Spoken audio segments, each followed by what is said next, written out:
Hello everyone and welcome to another video. Guests are not particularly known to be geniuses at pathfinding in RollerCoaster Tycoon 2, but there is one thing that helps them find their way around, and that is the mighty park map. It is available at the information kiosk and it really does help significantly in a variety of ways, all of which we will discuss in this video. If you're playing RCT1 or Classic instead, then this video will still help you, as the map works the exact same in those as it does in RCT2. Well, there is one place where it does work differently between versions, and that is because there was a bug in RollerCoaster Tycoon 1 and 2. A part of the functionality of maps is mistakenly assigned to the cuddly toy item instead. It's not all of it, but when the guest searches the park to select a ride to go on, the game checks if they have a cuddly toy in their inventory instead of a map. This has been fixed in OpenRCT2 and to my surprise even in RCT Classic, so for almost all of you it will work as it should. Only the few diehards playing the original RollerCoaster Tycoon 1 and 2 still will need to sell toys as well to experience all the benefits that maps provide. Maps are a special kind of shop item. It is classified as a souvenir, but it has some special exceptions. Guests will only buy souvenirs if they have been on at least 3 rides and if they're happy enough, but maps do not abide by these rules, and guests will skip both of these checks when encountering an information kiosk.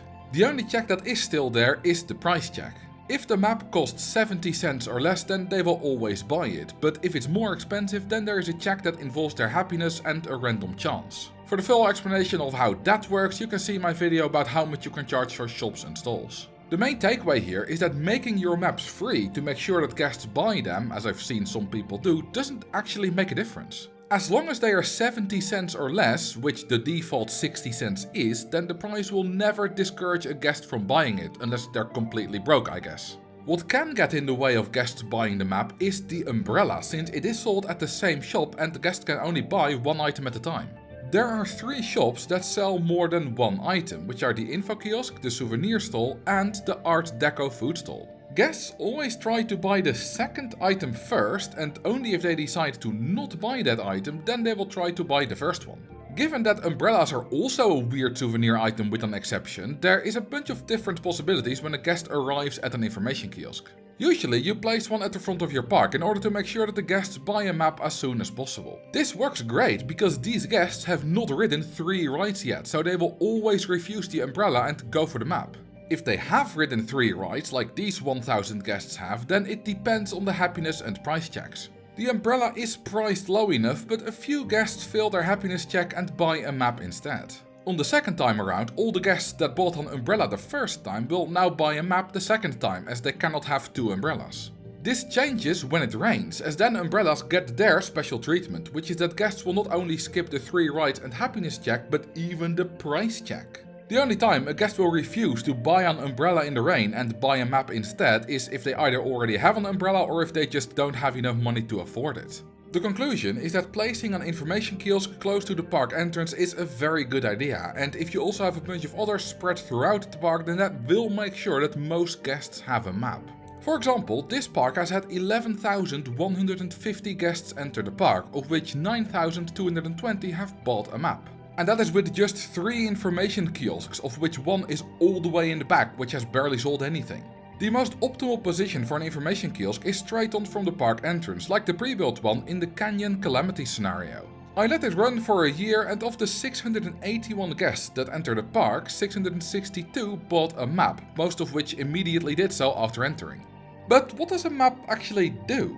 Every 12.8 seconds, a guest that is walking around without food, a drink or a destination has a chance to select a ride to go on. This chance is not very big, only 3.33%, except when they have a map, then it's 12.5%. So the first effect of having a map is that guests will look for a ride to specifically head for much more frequently. They can also go on rides by randomly bumping into the queue line, on which maps have no effect, but having a map does help them go on rides more frequently. When a guest has decided that they want to head for a ride, they need to determine which is the best one, and that too is influenced by the presence of a map. And this is where, in the original RollerCoaster Tycoon 1 and 2, it's not maps that help with this, but rather cuddly toys. Guests can buy these at souvenir stalls or soft toy stalls, but unfortunately they don't get the special treatment that maps do, so guests do need to have ridden at least 3 rides before they can buy them. The difference in behavior when selecting a ride to head for is really quite straightforward. Without a map or toy, guests will only take rides that are within 10 tiles of them into consideration, and also any ride anywhere that is very tall or very exciting. With a map, this all doesn't matter, and any ride anywhere in the park, no matter what, will be taken into consideration. Well, there's other factors that can disqualify a ride, but those aren't related to maps, so that's for the future video about how guests decide where they want to go. With stalls, it's a very similar deal. If a guest is searching for a food stall, drink stall, toilets or cash machine, then the map, or again toy in vanilla, will increase the search radius from 10 tiles to the entire park. The one exception is the first aid stall, which is always only restricted to a 10 tile radius, map or no map. That does make sense, as if they did head for a very far away first aid stall, then by the time they would arrive there they most likely already would have puked and already have a much lower nausea rating, making it no longer necessary. This searching for stalls is not triggered by random chance, but rather by having the need to visit those stalls, so the map won't cause them to head for stalls more frequently like it does for rides. If a guest has found a suitable ride to head for and they have a map in their inventory, then there will be a little animation that shows them reading the map, making it look like they are actually looking at the map to see which rides are available and where they are. Note that it's only looking for rides that causes this animation, stalls do not make them check their map. This is also the point in the video from where RollerCoaster Tycoon 1 and 2 do work correctly again, and it is the map that causes the map checking, not the toy. Guests can also check their map outside of the very moment that they pick a ride to head for. If they have a map in their inventory and they encounter a junction, then there is a 2.5% chance that they take out their map and check it. And it doesn't matter what they're doing, they can be heading for a ride, heading for a stall, or even just wandering around aimlessly. The one exception is when they're heading for the park exit, which increases the map checking chance at junctions from 2.5% to 14.3%, as they really want to make sure they're heading the right way. Well, actually this animation has zero effect on pathfinding or anything, it's just a fun animation to make the park seem more lively. The presence of the map itself in the inventory does help a lot with pathfinding though. Every time that guests with a destination encounter a junction in the path, they will look a certain number of junctions ahead in every direction and then pick the one where the algorithm gets closest to their destination. It's pretty obvious that the more junctions they can look ahead, the better their pathfinding skills will be, but that does also come at the cost of performance, so this number is always quite low.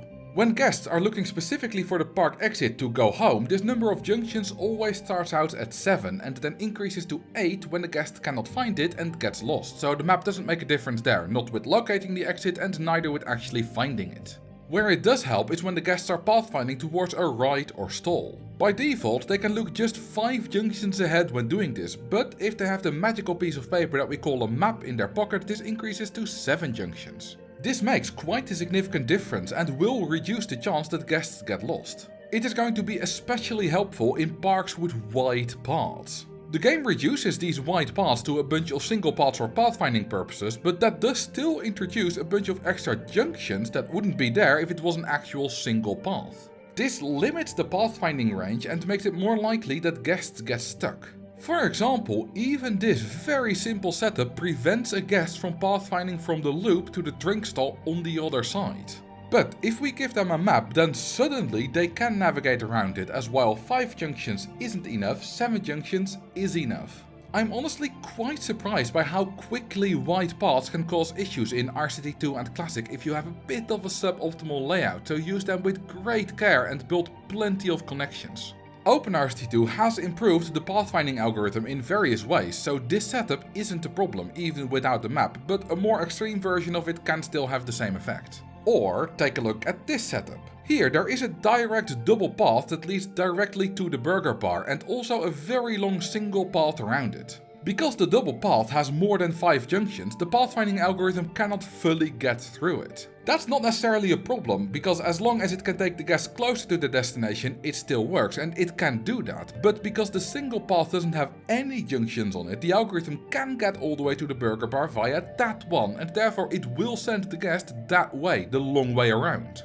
As you may expect, if we give the guests a map, they will now take the short route, as the 2 extra junctions they can now look ahead easy enough to reach the stall via the wide path, and since it's the shorter of the 2 routes, the algorithm will send the guest that way. In RollerCoaster Tycoon 1 you should avoid wide paths entirely as guests cannot deal with them in any way, but single wide paths can also have a lot of junctions, such as when you make a grid like this. In this setup, a guest without a map cannot find the drink stall, while a guest with a map can. Of course, you're unlikely to build a setup this hilariously bad in a real park, but stuff like this does happen to a lesser degree. And even if they can find their destination without a map, it is very possible that a map will allow them to get there more efficiently. If guests cannot find their destination in a quick enough time, then they get a happiness penalty and they also don't get the benefit of riding the ride or buying something from the stall that they were heading to. So this better pathfinding is really quite impactful and it's a very good reason for always selling maps if you can. I used to actually think that this increase from 5 to 7 junctions was also done by the toy instead of the map in the original games, and that was even in a now deleted pinned comment under my pathfinding video. But more extensive testing has shown that this is not the case, and in every version of the game it works properly with the map. The toy only helps with looking further away to select a ride or stall, and even then only in the original RollerCoaster Tycoon 1 and 2, as both RCT Classic and Open RCT 2 have fixed it. And that is everything that the map does. It makes guests look for rides more frequently, it makes them look across the entire park instead of just 10 tiles when selecting a ride or stall to head for, and it increases their pathfinding abilities by making them look 2 junctions further ahead. Oh, and it also has a neat animation, which is technically a downside for gameplay as it slows them down, but it also makes it a lot more fun to look at, so it's still a good thing. It's quite a useful item, I'd say. Speaking of items, if you want to know how many of them a guest can carry at the same time, you can click right here. Thank you all for watching and I will see you in the next video.